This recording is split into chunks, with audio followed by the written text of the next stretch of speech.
So put your little hand in mine. There ain't no hill or mountain we can't climb. Babe, do do do do. I got you, babe. Do do do do. I got you, babe. Hey there, camper! It's cold out there today. It's cold every day. I forget there's an alarm now because you almost went nose to nose, and then I'm like, what the hell's going on? It's cold out there every day. Yes, but today is a little bit something special. What is this, Miami Beach? Yeah, what is Miami Beach? Yeah, well, today's we're waiting up for Groundhog's Day. That's all I remember. Yeah, that wasn't even close. That was you just kind of like randomly. No, they do yell Groundhog's Day. I know at some points, but I forgot how they got to it. Lips. No, then afterwards, and he says something like, "Get some of your lips together. They're chapped lips. Yes, they're chapped lips." But I forgot it. Yeah, we'll get it next time. Once we get a hold of that script, we'll get it. We'll get it around time 25 or so. This is our fifth viewing of the film Groundhog's Day. And we should probably reintroduce ourselves if you haven't heard us before. Hi, my name is Bobby. That guy over there is Randy. Is Randy. I'm Randy. Hi. And today is January 5th, 2019. Donald Trump is still in office. There we go. We finished that segment. And we are now reviewing Groundhog's Day for the 5th of 52 times. Yes. So, Bobby, what stood out to me today and made me laugh? No, I was going to say, how are your feelings about this movie as of viewing number 5? Personally, I still like this movie. I was starting to get sick of it already. I like this movie. I was like looking today. I was like dreading it. I might actually love this movie, but it's like I like this movie. I felt dread today. I was like, oh, I gotta watch that fucking movie again, over and over again, Bobby, for 52 weeks total. Yep, that's what you gotta do. That was the part of the deal that I'm contractually obligated to do. And by the way, we are now what 10% in? I don't know. I'm not good at math. No, next week will be about like a little more than 10% in, because 52. So today possibly, I don't know. Today was 5 out of 52. So next week will be 10% in. Okay, I'll take your word for it here. So what stood out to us today? What did we? Yeah, like I said, you don't like the movie that much. So. I don't say I don't like the movie. I'm just getting sick of it. I'm getting sick of watching the same shit over and over now. That's what these type of things do to you, Bobby. They make you hate the movie. I'm feeling like I've seen it before. I know what's gonna happen. We're starting to count like where's the halfway point. Last time we established where the final arc begins, and that's when he goes into self-improvement arc. And we know this time I found myself laughing more because I knew when all the jokes were supposed to hit, and it's like I was anticipating certain keystones of the movie, like Ned being pushed, Ned being punched, Ned being hugged, and leaving uncomfortably. Yeah, and this time we actually tried to figure out if the chase music during the first police chase after the bowling alley scene is the same as the chase music during the Groundhog kidnapping scene. Randy seems to think it's not the same. It's not the same. It's a different instrumentation. It's a little bit faster. There's a little bit more urgency to it. I forgot what they sound like. It's like so I don't know. The first chase scene has more of a laid back sort of chase to it. But yeah, it's like it was weird going into the 5th viewing of it. Last week I was kind of having this feedback loop of like hearing the lines as they're occurring because I've seen it so many times at this point. And then this week only 4. It's not that many yet. And then this time I was not even double digits. This time I was like, wow! It's like I really like this movie. It's like I don't remember the lines weren't coming through this time. It's just like I like this movie. Prima donnas. Yeah, those little things always pop out. Chris Elliott, Larry going prima donna. We had But what's more fun is the realization that either we're crazy or reality's starting to distort. We've actually figured out that there's only the Nancy watch isn't going to work because Nancy only appears maybe in the first shot of the maybe in the first shot of the Groundhog's Day but like sprawl scene. She might be in a white jacket near the stairs. Yep. And that might be the only time she's ever seen besides when Phil picks her up specifically. Yep. But to go back to my point before Bobby interjected there, we have started to realize that we may have experienced already 2 moments of the Mandela effect. Which, for those unfamiliar, is the Bernstein Bears, or is the whole entire Mandela things where people thought he was dead when he actually wasn't. It's really just poor memory, poor collective memory. Poor collective memory where it's like people think it's like, some people assume that it's a change in the timeline or something like that, but we've had two of those moments. One of them was Nancy and, no, not Nancy, the waitress, Doris? Yeah, waitress? Her name is Doris. Doris the waitress, or the unnamed piano teacher. Yep. Being the one who bids on Phil at the end. So at the end of the movie, there's a scene where there's a bachelor auction, and for the first 3 watches of this movie, it's like me and Bobby were both. We thought it was the piano teacher. Like, no, it's the piano teacher. The piano teacher and Nancy bid on him, right? And then last week we're like, wait, that's not. What's Doris doing this? She doesn't. All white women look alike. And the other moment, I actually just forgot what it was. What was I pointing out that it's like we misremembered Nancy it? watch? No, it was something specific in the movie that we're saying, no, that's not what happened before. Uh-oh. Now we're having a moment of amnesia here. Crap. Because it's like we're both a little loopy from this. 5th viewing of it. Gus and Ralph? No, nothing to do with Gus and Ralph. Ned? Nothing to do with Ned. Larry, Rita... I don't know. It'll come back to me eventually. Fuck. But dang it. So this time, so as I was saying, like, we kind of started looking for. We know the ending arc is when we know how this movie is structured. When he tries to save the homeless guy, and right before that is when he tries to. It goes into the self-improvement spree. Yeah, it's like the movie starts off with him. But what is the midpoint? What's the arc? What's the arc of the movie, Bobby? So the arc of the movie is he starts off as a complete shit heel. No, he just starts as sarcastic. No, he starts off as like purely egocentric, and then he wants to get out of the town. Yeah, and then he becomes more egocentric as he becomes all powerful to the point where he becomes I'm a god. No. The first thing he does is tries to become like a hedonist. Yeah, and then sex, food, and then smoking, drinking, then crime. He becomes depressed. No. Then he attempts to have sex. Kind of rapily have sex with Rita. Yeah, I know that's part doesn't of the work. That part. Leads to him becoming depressed and attempting suicide. And then hitting rock bottom. And then at the point his ego being so big, he proclaims to Rita, "I've become a god." No, just for her to punch a hole in that. No, wait. How does he claim to her that he's become a god? It's that because he died so many times. Yeah, that he's died so many times, and that he's been resurrected the following day. And he knows over and he knows everything. And he knows everything. But then he goes. Then he goes back to Rita for advice. But he also says at that point, he goes, maybe God doesn't really know everything. Maybe he's just been around a long time. Then he goes back to Rita for advice, and she sets him on the path of self-improvement, which is the beginning of the death of the ego, and now he's going to start himself improving and starting living for others is what starts happening. And then leading to him realizing that the only thing he can't do is save homeless guy. Leading to his a realization of mortality and that he does not control everything. And then our perfect last day when he has all the skills, saves all the people. Yeah, where everything comes and together then for Rita him. Falls in love with him. Rita falls in love with him. Although she kind of fell in love with him on the second date, dang it, when she slept at his room. And they fell asleep together. Yeah, but that's it almost worked. It almost worked, but it's like it didn't also pass the criteria of the condition that he had to have improved himself because that was his lowest point at that point where she did fall in love with him at that point, but he was that was his bounce back from his lowest point. Yeah. This was where he's going to be his highs, and this is where he's now a good person, caring more for others than himself to the point that when she's impressed by him at the end of the movie, he goes, no, sorry. It's like, I'll take a rain check. I have other things I need to do first. We also figured out this might be the first time he's ever been to the party, and maybe the party was the key out of it. Yeah, the party may have been an important key as well. He's never been as far as we've seen, he's never been to the party before the last day. Because there's only one other reference to the party prior to the ending. And it's simply called The Thing tonight. Yeah, The Thing tonight. Are you going to that thing tonight? No, I'm going to bed. It's the Groundhog Day celebration that it's like, if you know anything about the deleted scenes, would have also been the wedding scene for, oh god, I can't remember their names tonight. Starfire and General Zod. The girl who plays Starfire in the Teen Titans cartoon. And the actor who plays General Zod in Man of Steel and in that terrible Justice League movie.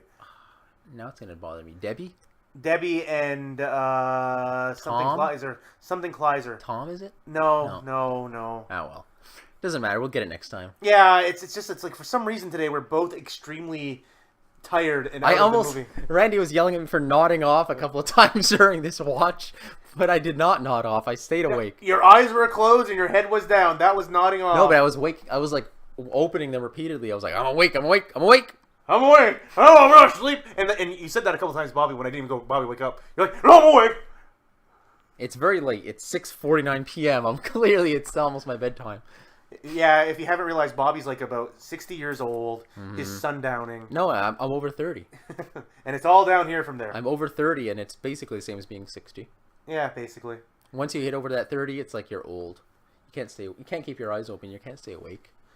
So, how old is... And speaking of staying awake, we're still trying to figure out if on day 2, Phil, when he cancels out on doing the Groundhog's Day speech again, is...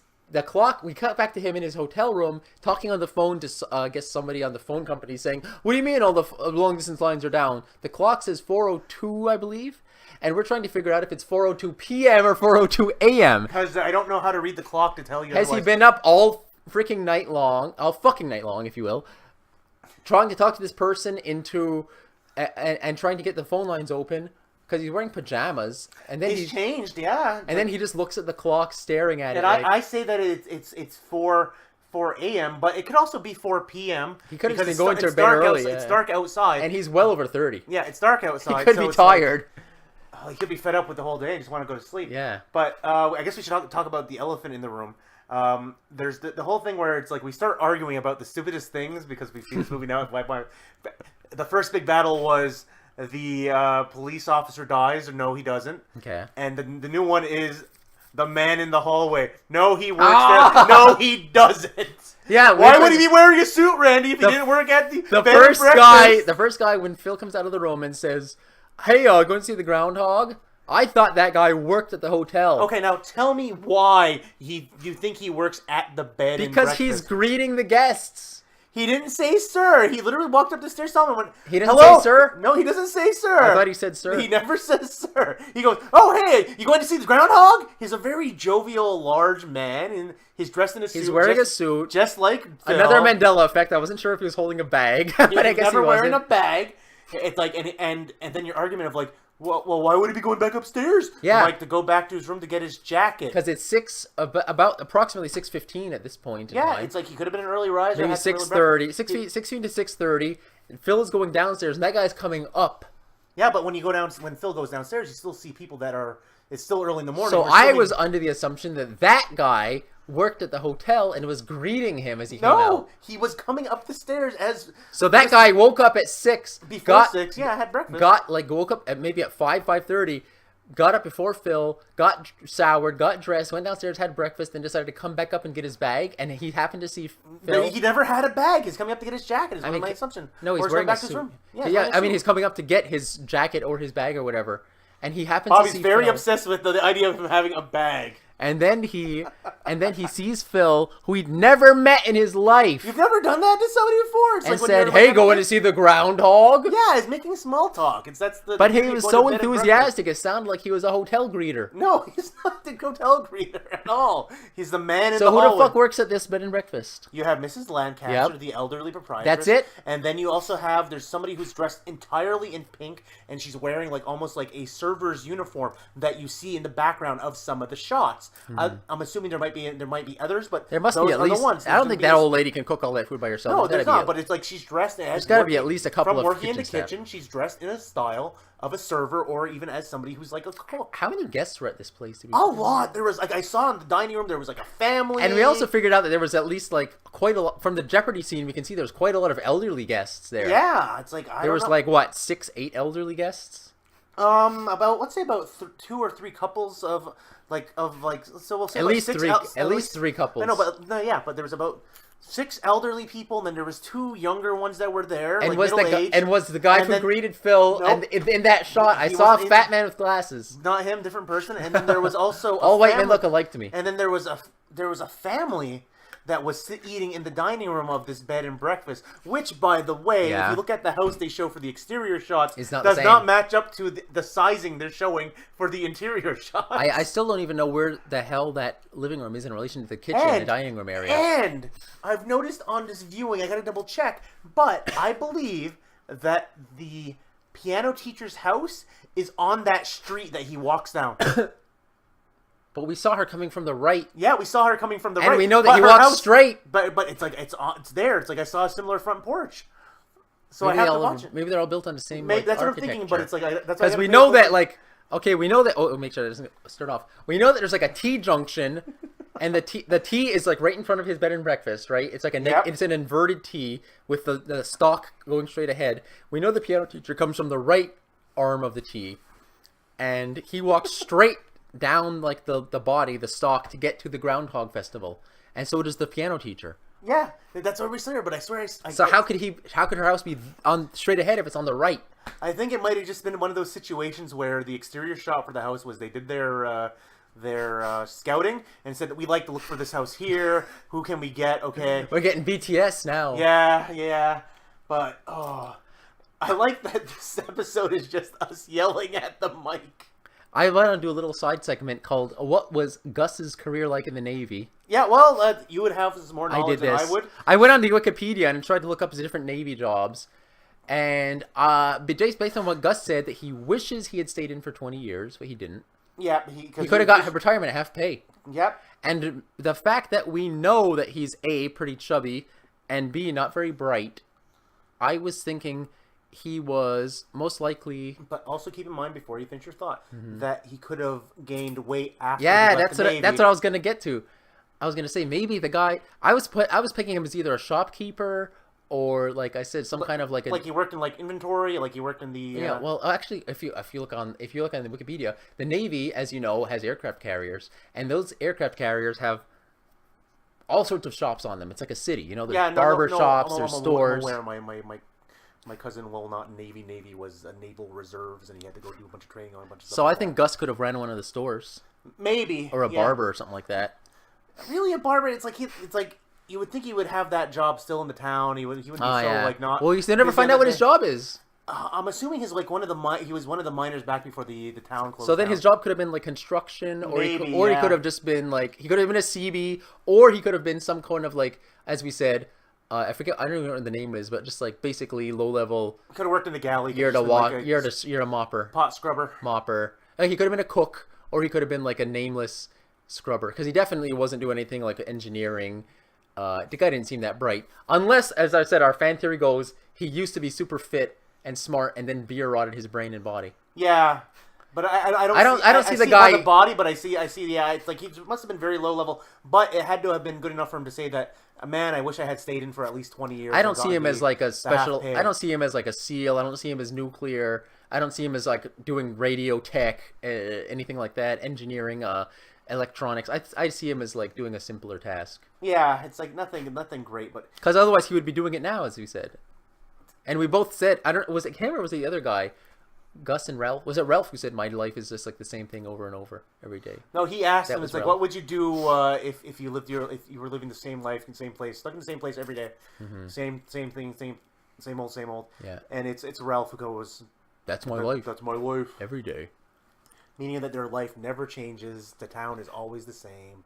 They go out, they get drunk, and then didn't I have another segment I wanted to do? Can you remember what it was? Not for today's, but I do remember that you were doing a bit about what's your Groundhog's Day, like what's your. Oh, we should do that. So we're coming up on the end now. Yeah, we're coming. What's your Groundhog's Day this week? They're doing the same thing over and over. I've been on vacation, so my Groundhog's Day has been I've been wanting to study and get my work done, and every day I've been getting up and just watching TV instead. Getting hurt every day. That's been my Groundhog's Day. Randy is always sick and hurt. I keep getting re-injured over and over. What happened to you this time? Oh, nothing. It was just, it's like, I'm not supposed to work consecutive days, yada, yada, yada. It's like, whatever. But it's like, that's what it is. It's like, I work more, then I get more pain. Like, oh, well. So before we cap out on this.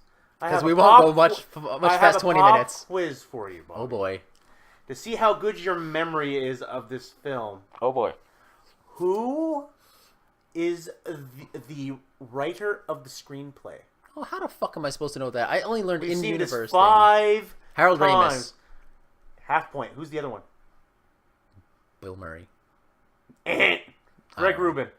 I didn't know that. I only know Harold Ramis of Ghostbusters fame was involved in a production. That's it. And he makes a cameo as the Doctor. And he makes a cameo as the Doctor, which I forgot to call out this week. Well, wait. I did. Well, you had nodded off. Oh, good. No, I didn't. I didn't miss that part. I did not Bobby nodded off long enough for me to say that. Yeah, and also... Stop trying to stall. We can finish off what we're doing. We have like 5 seconds to go. Say something funny. Wubba lubba dub dub. That's a timely reference. Yeah, that's a timely reference. I'm Pickle Rick. Yeah, it's like, don't worry, we're not one of those people. Well, anyways, that's the fifth exciting installment of... Fifth of 52. Fifth of 52. Groundcast. 5.2% of the way through the... Through Groundcast Day. Sorry, it's 10. We're almost 10%. Yeah, I said next week it's gonna cross the 10% threshold. Yeah, like part way through the movie we'll hit over the 10% threshold. Of watching, and we have to watch the credits too. That includes. Yeah. We have to watch the entire runtime. Yeah, to go a little bit over here, it's like that's what we do. We watch it from the opening. The second extra opening that they filmed after the movie was done. We watched right from the. It's Touchstone, right, or is it Columbia? I think it was Columbia. I saw a woman that looks like a Statue of Liberty. Starting with Columbia, we watched from the beginning of there through all the openings, through all the way to the end credits, back to the DVD scene. Mm-hmm. Today, it went on a little long because we rewound in 2 spots. One to confirm our Nancy watch thing, which we're going to double check again next week because we noticed some additional details. And one to watch a kid look at Rita's ass. I had to point at the Bobby, like, there's a kid that keeps checking Rita out every time she passes by. I have a trivia for you real quick. What's the name of the newscaster that Phil's talking to at the beginning of the movie? She's credited only as Anchorwoman, but her name is Nan, is what he refers to as. Nan. Another Nancy? Maybe. Damn, all white women are alike. She might have been Anne, because I was noticing there's a little bit of a tinniness. Or maybe she's somebody's grandmother, Nan. Maybe. But she's only credited as Anchorwoman. And what about his assistant? Yeah, his assistant's only credited as... But his name? Assistant. I don't remember. I wasn't paying attention. We'll get it next time. And with that... Bye! Goodbye.